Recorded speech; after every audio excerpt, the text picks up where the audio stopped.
Hello all, happy gardening. இன்றைக்கி என்னோடய கார்டனில் வந்து என்ன பார்க்க போகிறோம்னா, பார்த்திங்கன்னா லெமன் ட்ரீ தான் பார்க்க போகிறோம்.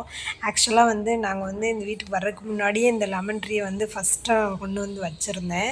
இதுக்கு ஒரு பெரிய ஸ்டோரியே இருக்குது. ஃபஸ்ட்டு ஒரு 2-3 லெமன் செடி வந்து வெளியில் வேறு வச்சுருந்தேன்னா, ஸோ அப்புறமா எடுத்துகிட்டு வந்து உள்ளார வச்சிடலாமேன்னு உள்ளார வச்சேன். திரும்ப இங்கே வந்து ஸ்பேஸ் பத்தாதுன்னு சொல்லிட்டு வெளியிலேயே கொண்டு போய் வச்சேன். இப்படி மாற்றி மாற்றி ஷிஃப்ட் ஆகி கடைசியாக ஒரு ஃபைனல் பண்ணி ஒரு கார்னர் ப்ளேஸாக பார்த்து வச்சிடலாம் அப்படின்னு சொல்லிட்டு 2-3 செடி சேர்த்தா கட்டி வச்சு விட்ருக்குறேன்.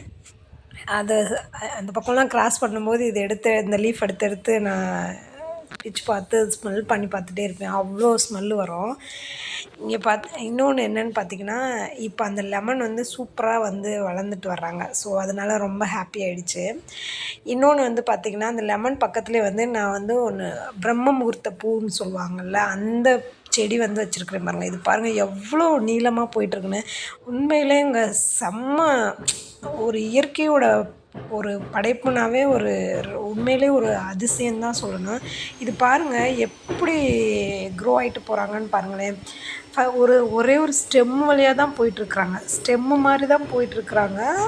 அதுலேருந்து எப்படி லீஃப் வருவாங்க, என்ன பண்ணுவாங்கன்னு எனக்கு தெரியல. அதோடய அப்டேட்ஸை வந்து இன்னும் வந்து போகிறப்போ வீடியோவில் வந்து நான் சொல்கிறேன்.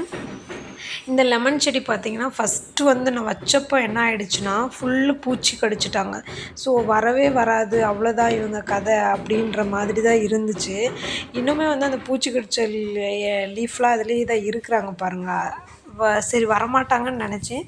பட் ஆனால் இந்த தூறல் விழுகிறதுக்கு அதுக்கும் கொஞ்சம் அப்படியே துளி விட்டு வந்தாங்க. இப்போ சூப்பராக வந்துட்டே இருக்கிறாங்க. ஸோ அதனால் ரொம்பவே ஹாப்பி ஆகிடுச்சு. ஆனால் வந்து அவங்களுக்குன்னு ஒரு ப்ளேஸ் வச்சு அந்த இடத்துல வச்சோம். ஆனால் அவங்கள சுற்றியுமே நிறையா செடிங்க வந்து வந்துட்டாங்க. ஆனால் எப்படி வந்தாங்கன்னு எனக்கு தெரில. ஸோ அவங்கள பிடுங்கி போகிறதுக்கு நமக்கு மனசு இல்லை. ஆக்சுவலாக நான் வந்து சரி இவங்க வளர்கிறதுக்கு முன்னாடியே வந்து நம்ம வந்து கொஞ்சம் கீரை இதெல்லாம் போட்டு விடலாம் அப்படின்னு சொல்லி போட்டது தான். பாலக்கீரை, வெந்தயக்கீரையெல்லாம் போட்டு விட்டோம். ஸோ அவங்கள சுற்றிலையும் பாருங்கள் எவ்வளோ குட்டி குட்டி ஸ்பேஸில் வந்து. ஸோ இவங்க வளர்கிறதுக்கு முன்னாடி இந்த கீரையெல்லாம் இந்த இடத்துல போட்டு விட்டோம்னா நம்மளுக்கு வந்து சீக்கிரமாகவே இவங்களை ஹார்வெஸ்ட் பண்ணிடலாம்ல. ஸோ அவங்க வளர்கிறதுக்கு எவ்வளோ நாள் ஆகுதுன்றது ரொம்ப நாள் ஆகும் எப்படியும். ஸோ அதனால் இந்த மாதிரியெல்லாம் வந்து நீங்கள் ஒரு பெரிய மரம் மாதிரி வச்சிங்கன்னா, அதுக்கு பக்கத்தில் வந்து சும்மா இந்த மாதிரி கீரை, இந்த சின்ன சின்ன இதெல்லாம் போட்டு விட்டோம்னா, கீரை தான் மேக்ஸிமம் போட முடியும். ஸோ அந்த கீரையெல்லாம் போட்டு விட்டோம்னா சீக்கிரமே ஹார்வெஸ்ட் பண்ணிடலாம். ஸோ அவங்க பெரிய க்ரோ ஆகிறதுக்கு முன்னாடியே நம்ம இவங்களெல்லாம் எடுத்துடலாம்ல.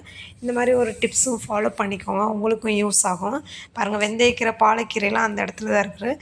ஆனால் அதை சுற்றிலுமே நிறையா அந்த பிரிஞ்சால், டொமேட்டோ, சில்லி இவங்க எல்லாமே பக்கத்துலேயே நியர்பைலே இருக்கிறாங்க. அது எப்படி வளருவாங்கன்னு எனக்கு தெரியல. ஸோ லெமன் வர்றதுக்கு முன்னாடி இவங்கெல்லாம் வந்தால் தான் உண்டு.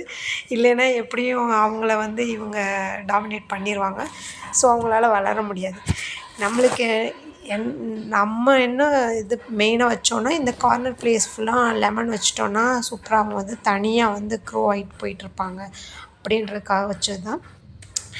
இங்கே பாருங்கள் இன்னும் பூச்சி கடித்தது கூட பாதி அப்படியே இருக்குது. ஸோ அப்படி இருந்தும் க்ரோ ஆகிட்டு வர்றாங்க. நிறைய செடிங்க வந்து பூச்சி கடிச்சிட்டா கூட சில லீஃபை மட்டும் நீங்கள் எடுத்து போட்டு விட்டுட்டிங்கன்னா அது வந்து கன்ஃபார்மாக என்னோடய இதில் வந்து பார்த்திங்கன்னா கன்ஃபார்மாக வளருது.